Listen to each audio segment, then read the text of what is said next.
अस्सलामु अलैकुम वरहमतुल्लाहि वबरकातुहू। आज जिस किताब पर मैं बात करने जा रहा हूँ, ये किताब बहुत ही ज़्यादा दिलचस्प है क्योंकि इसके अंदर के कंटेंट ही ऐसे हैं जो अजीब व गरीब और हैरान कुन एडवेंचर्स और उलूम से भरे हुए हैं। और इस किताब का नाम है अकबर अल ज़मान, जो अल मसूदी ने लिखी है। पर सबसे पहले इससे कबल कि हम इस किताब के बारे में जानें, हमें इस किताब के राइटर के बारे में जान लेना चाहिए, ताकि हमें पता तो चले कि हम किसी आम आदमी की बात नहीं कर रहे हैं, बल्कि एक बहुत ही बड़े आलिम की बात कर रहे हैं। तो अल मसूदी इराकी थे। वो बगदाद में पैदा हुए। हालांकि कुछ हिस्टोरियंस कहते हैं कि वो मोरक्को में पैदा हुए थे। और अबू हसन अल मसूदी को अरब और ग्रीस का हेरोडोटस कहा जाता है, और वो अरब दुनिया में फादर ऑफ हिस्ट्री माने जाते हैं। और वो एक जियोग्राफर भी थे और हिस्टोरियन भी थे, बल्कि वो साइंटिस्टों से भी पहले थे जिन्होंने जेनेटिक्स और हेरिडेटरी डिवीजन, विरासती तब्दीली जैसी थ्योरीज उस वक्त दी थी। जैसे कि इन सभी चीज़ों का जिक्र उनकी किताब में मौजूद है। और मसूदी ने उस ज़माने में बताया था कि इंडिया से लेमन नींबू कैसे लाया गया। और दीनी उलूम यानी रिलीजियस साइंसेस में उन्हें कुतुबुद्दीन का लक़ब दिया गया था। और मैं ये बात सिर्फ इसलिए बता रहा हूँ क्योंकि किताब में काफ़ी ऐसी चीज़ें हैं जो आपको शायद खुराफात लगें, कोई मिथ लगे, माइथोलॉजी लगे, जो आपको बेशक लगेंगी और बहुत ही ज़्यादा अजीब लगेंगी। लेकिन ये उस ज़माने के इस बड़े आलिम का तरीका था इन्फॉर्मेशन कलेक्ट करने का।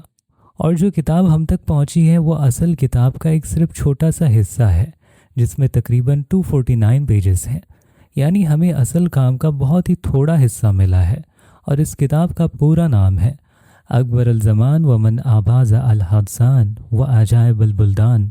और इस किताब की सबसे इंटरेस्टिंग चीज़ ये है कि ये किताब उन मखलूक़ात के बारे में बात करती है जो हज़रत आदम अलैहिस्सलाम से पहले ज़मीन पर रहती थी। और ये किताब कहती है कि आदम अलैहिस्सलाम से पहले भी ज़मीन पर मखलूक़ात रहती थी। और ये बात कुरान के उस डायलॉग से भी मिलती है जब अल्लाह ने फ़रिश्तों से कहा, मैं ज़मीन पर खलीफा बनाने वाला हूँ। तो फ़रिश्तों ने क्या कहा था आपको पता है? उन्होंने कहा, क्या आप वहाँ उसे पैदा करेंगे जो वहाँ फसाद करेंगे और खून बहाएंगे? इसका मतलब ये है कि फ़रिश्ते पहले से ही जानते थे कि ज़मीन पर ऐसी कौमें रह चुकी हैं जिन्होंने जंगें की थीं, फसाद की थीं, खून बहाया था।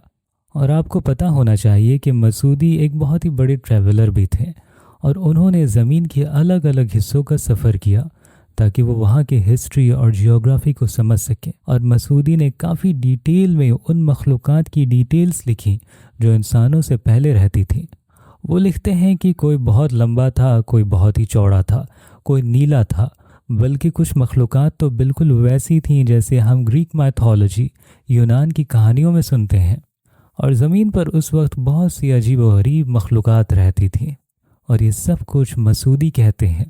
और जैसे जैसे ये किताब आगे बढ़ती है तो वो शैतान और जन्नात के टॉपिक पर आते हैं। वो जन्नात के बादशाहों का जिक्र करते हैं और इब्लीस के बारे में बताते हैं।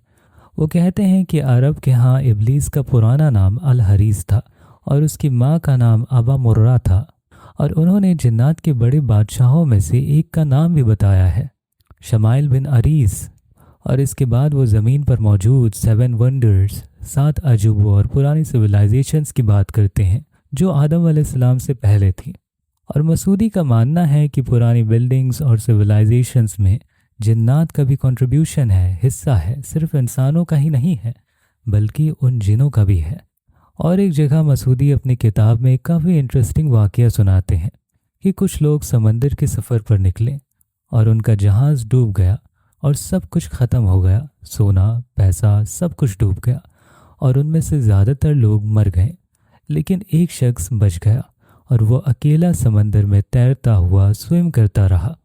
और तैरते हुए उसने अचानक एक बोट देखी और वो उस पर चढ़ गया।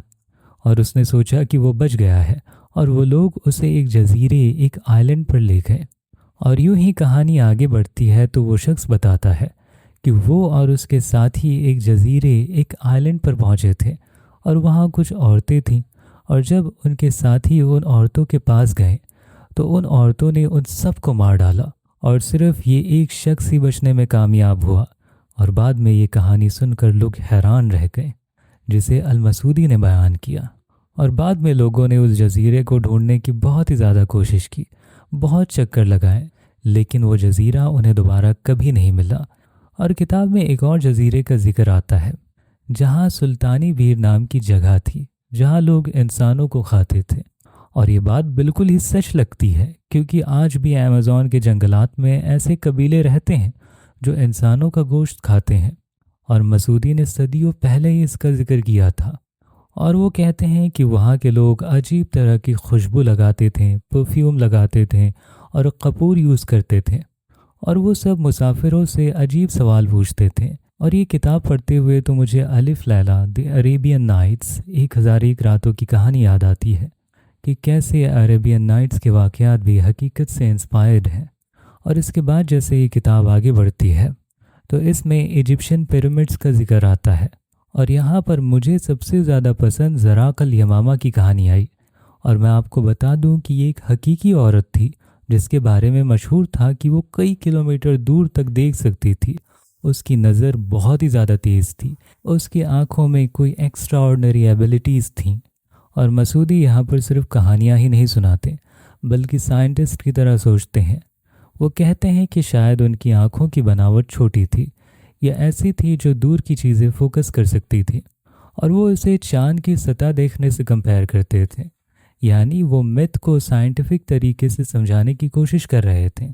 और इस किताब में जैसे हम आगे बढ़ते हैं तो एक पूरा चैप्टर हमें अजाइब मिस्र, वंडर्स ऑफ इजिप्ट पर मिलती है। और इसमें वहाँ के काहिन, प्रीस्ट, जादूगर और उनकी ताकतों का जिक्र है। और यहाँ पर एक बहुत ही अहम बात आप सुन लें कि पुराने ज़माने में जादू यानी मैजिक ही दरअसल साइंस था। उस वक्त लोग जादू को सब उलूम का बाप समझते थे, the father of all sciences. और उस वक्त जो जादूगर या शामन होता था वही डॉक्टर होता था, वही इंजीनियर होता था और वही हकीम होता था और वही बादशाह का एडवाइज़र भी होता था, वज़ीर भी होता था। और सारी साइंसेस और नॉलेज इसी मैजिक से ही निकली हैं।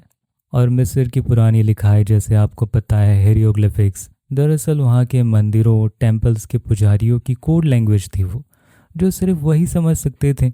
और जो किताब आज हमारे पास है ये असल किताब का बहुत ही छोटा हिस्सा है। असल किताब 30 वॉल्यूम्स पर बेस्ड है, 30 जिल्दों पर मुश्तमिल थी और उनमें हज़ारों पेजेस थे।